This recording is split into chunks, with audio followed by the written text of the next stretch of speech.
धडा दुसरा. संताजीचे पिते म्हाळोजी घोरपडे. महाराष्ट्रातील घोरपडे घराणे सन 1578 साली चोलराज घोरपडे बहादूरचा मृत्यू झाल्यावर त्याचा ज्येष्ठ पुत्र पिलाजी यास मुधोळची जहागीर राजा घोरपडे बहादूर हा किताब, फौजफाटा व इतर सरंजाम प्राप्त झाला.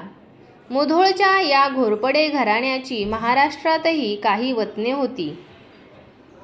ही वतने चोलराजचा कनिष्ठ पुत्र वल्लभजी याच्या वाटणीस येऊन तो महाराष्ट्रात दाखल झाला. वल्लभजीच्या वाट्यास आलेल्या वतनामध्ये वाई प्रांतातील भाळवणी व विटे या कार्यातीच्या देशमुख्या व जाम, वांगी, भाळवणी व नाव्ही या गावांच्या पाटीलक्या मोडत होत्या.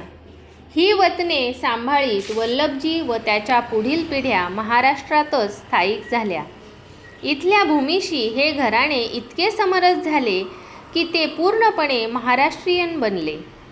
इतके की त्यांनी महाराष्ट्रात स्वीकारलेल्या ध्येय धोरणांमुळे हे घोरपडे म्हणजे मुधोळकर घोरपड्यांचीच एक शाखा होती, ही बाब सहजासहजी लक्षात येण्यासारखी राहिली नाही.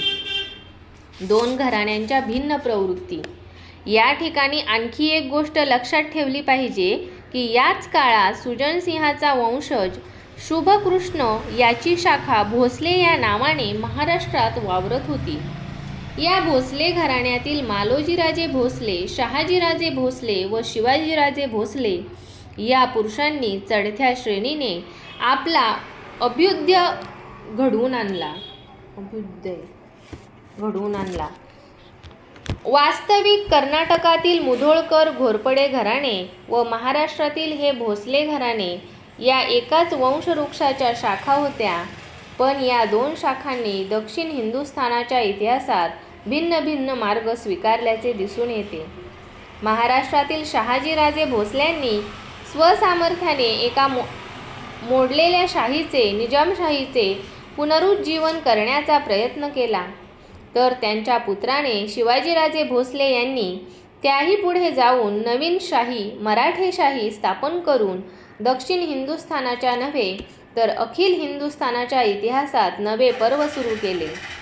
पण शिवाजीराजांच्या या मराठ्यांच्या अस्मितेच्या उभारणीच्या कार्यात कर्नाटकातील मुधोळकर घोरपडे घराण्यातील पुरुषांनी बाजीराजे घोरपडे व त्यांचे पुत्र मालोजीराजे घोरपडे यांनी साथ दिली नाही. एवढेच नव्हे तर भोसले घराण्यातील पुरुषांशी संघर्ष करून यवनी सत्तेची सेवा चाकरी करण्यातच धन्यता व आयुष्याची इति कर्तव्यता मानली. एकाच वंशवृक्षाच्या दोन शाखांच्या या भिन्न भिन्न स्वभाव प्रकृती अभ्यास करण्यासारख्या आहेत.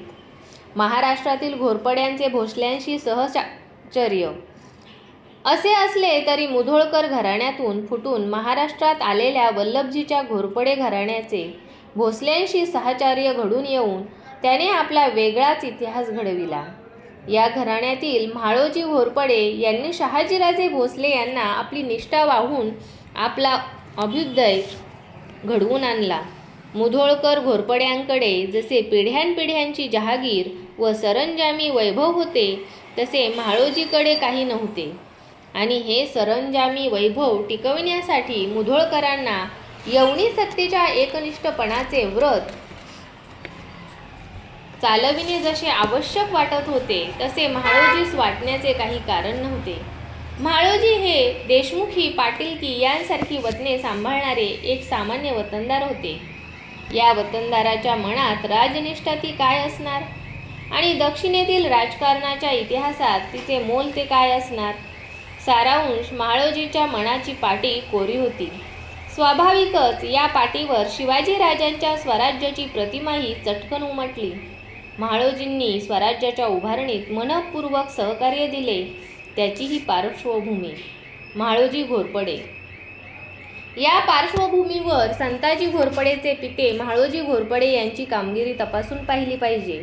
महाराष्ट्रात भोसले व घोरपडे ही दोन घराणी शहाजीराजे भोसल्यांच्या कालखंडात सहकार्यासाठी एकत्र आल्याचे इतिहास सांगतो. जेव्हा शहाजीराजांसारखा समर्थ सेनानी लष्करी व राजकीय डावपेच खेळून मोडलेल्या निजामशाहीची पुनर्स्थापना करू लागला, तेव्हा महाराष्ट्रातील अनेक मराठा घराणी त्यास येऊन मिळाली. घोरपडे हे त्यांपैकी प्रमुख होते. कवींद्र परमानंदाने या घटनेचा उल्लेख आपल्या शिवभारत या काव्यग्रंथात केला आहे. कवींद्र परमानंद म्हणतो, शहाजी दिल्लीच्या बादशहाविरुद्ध झालेला पाहून घाटगे, काटे, गायकवाड, कंक, ठोंबरे, चव्हाण, मोहिते, महाडिक, खराटे, पांढरे, वाघ, घोरपडे इत्यादी महाराष्ट्रीय राजे त्यास येऊन मिळाले आणि शहाजीने त्यांना आपल्या लष्करात सेनानी केले. निजामशाहीच्या पुनरुज्जीवनाचा शहाजीराजांचा प्रयत्न निष्फळ झाल्यावर त्यांनी आदिलशाही दरबाराची सेवा स्वीकारून कर्नाटक हे आपले कार्यक्षेत्र बनवले आणि तिकडेच ते अखेरपर्यंत वावरत राहिले. इतर अनेक मराठा सेनानींबरोबर म्हाळोजी घोरपडे हे शहाजी राजांबरोबर कर्नाटकात गेलेही असतील, पण लवकरच राजांनी त्यांची रवानगी महाराष्ट्रातील शिवाजी राजांकडे केली असावी असा तर्क बांधण्यास जागा आहे.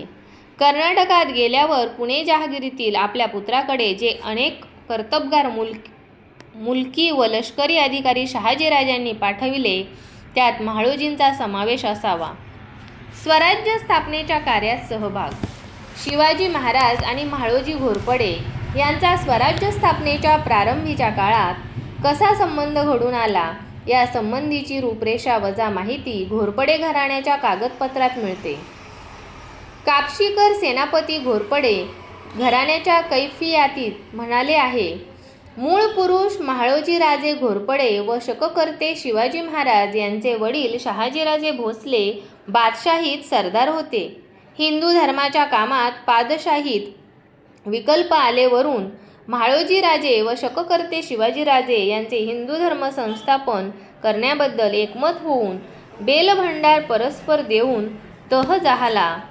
तेथून पादशहाच्या हुकुमतीत न चालता राज्याधिवृद्धीस आरंभ करून प्रांत काबीज करत चालले. तेव्हा मराठी फौजेचा बंदोबस्त करण्याबद्दल पादशहाकडून मुसलमान सरदार येऊन त्याचबरोबर किती एक युद्धप्रसंग झाले. त्यात दिवसेदिवस मराठी फौजेस जय प्राप्त झाला. हिंदूराव घोरपडे गजेंद्र गडकर घराण्याच्या कैफियातीत शिवाजी महाराज म्हाळोजी घोरपडे यांच्या संबंधांचे हेच सूत्र सांगितले आहे. बादशहा तख्त मोडकळीस आल्या समयी म्हाळोजीराव घोरपडे व शककर्ते श्री महाराज शिवछत्रपती यांचा त्यांच्या ऋणानुबंध घडवून ते आपले राज्य स्थापनेचे मसलतीस मदतीबद्दल चाकरीस ठेवले व परमविश्वासाने म्हाळोजीराव घोरपडे यांनी हर एक कामात कितीएक प्रसंगी मर्दुमकीची मेहनत व मशागत तलवारीने करून बादशाही फौजा पराभविल्या. त्याचवरून महाराज बहुत संतोषी होऊन राज्ये बेराज्ये आपल्या राज्यात मोठे योग्यतेस आणले. उपरी निर्दिष्ट उल्लेखावरून एक गोष्ट स्पष्ट होते की शिवाजी महाराजांनी हिंदू धर्माच्या रक्षणासाठी जो स्वराज्य स्थापनेचा उद्योग आरंभिला होता त्यामुळे महाराष्ट्रातील अनेक कर्तबगार पुरुषांची मने भारावून गेली होती. अशा कर्तबगार पुरुषांपैकी म्हाळोजी घोरपडे हे एक होते. त्यांच्यासारखा पराक्रमी सेनानी शिवाजी महाराजांच्या अनेक मोहिमांत सहभागी असणार, पण साधनांच्या अभावी त्यांच्या कामगिरीचा स्पष्ट आलेख रेखाटता येत नाही. एक गोष्ट मात्र निश्चितपणे प्रतीत होते आणि ती म्हणजे म्हाळोजी हे शिवाजी महाराजांच्या सेवेतील एक निष्ठावंत व शूर सेनानी होते. शिवाजी महाराजांनी आपल्या कारकिर्दीचा शेवट संभाजी राजांस पन्हाळगडी ठेवले होते. त्यावेळी युवराजांवर नजर ठेवण्याचे मोठ्या जोखमीचे व नाजूक काम महाराजांनी म्हाळोजीवर सोपवले होते. एका अस्सल संध्येमधील म्हाळोजींवर सोपवलेल्या या कामगिरीचा उल्लेख असा आलेला आहे. श्री शिवछत्रपती शककर्ते महाराज यांनी राज्यास प्रारंभ केला. त्या समयी घोरपडे यांचा पुरुष महालोजी हे छत्रपती पाशी 500 स्वारांनीशी चाकरीस राहिले. काही दिवसांनी महाराज यांचे ज्येष्ठ पुत्र संभाजी महाराज हे पन्हाळ्यावर होते. महालोजी घोरपडे या स्वारांसुद्धा पन्हाळ्यास छत्रपतींनी पन्हाळा किल्ल्याचे सरनोबती देऊन संभाजी महाराज याजपाशी ठेविले. पुढे शिवाजी महाराज यांचा रायगडी काळ झाला. नंतर संभाजी महाराज यांनी म्हाळोजी बुवा घोरपडे पन्हाळ्यावर ठेवून आपण रायगडास गेले. वरील उल्लेखावरून स्पष्ट होते की शिवाजी महाराजांच्या कारकिर्दीत पन्हाळ्यासारख्या महत्त्वाच्या किल्ल्याची सरनोबती माळोजींना दिलेली होती आणि त्याचबरोबर वडिलकीच्या नात्याने त्यांनी संभाजी राजांवर देखरेख करावी अशी ही खास कामगिरी त्यांच्यावर सोपवली होती. स्वामी कार्यास प्राणार्पण. संपूर्ण संभाजी काळात म्हाळोजी घोरपडे हे पन्हाळगडावरील सरनौबत म्हणूनच काम पाहत होते असे दिसते. संभाजी महाराजांच्या कारकिर्दीच्या शेवटी पन्हाळा खेळणा प्रदेशातील शिर्क्यांच्या बंडांचा मोड करण्यासाठी काढलेल्या मोहिमेत म्हाळोजी सामील होते. शिर्क्यांचा पाडाव करून खेळण्याहून रायगडाकडे जात असता संगमेश्वर मुक्कामी मोगल सेनानी शेख निजाम याने टाकलेल्या छाप्यात संभाजी महाराज पकडले गेले. या प्रसंगी संभाजी महाराजांबरोबर कवी कलश, खंडो बल्लाळ, म्हाळोजी, संताजी अशी अनेक नामांकित मंडळी व थोडे बहुत सैन्य होते. या सैन्याची मोगली सैन्याशी जी लढाई झाली तिच्यात म्हाळोजी स्वामी कार्यावर खर्ची झाले. घोरपडे घराण्यातील वीर पुरुषाने हिंदवी स्वराज्याच्या व छत्रपतींच्या रक्षणासाठी केलेले हे पहिले आत्मबलिदान होते.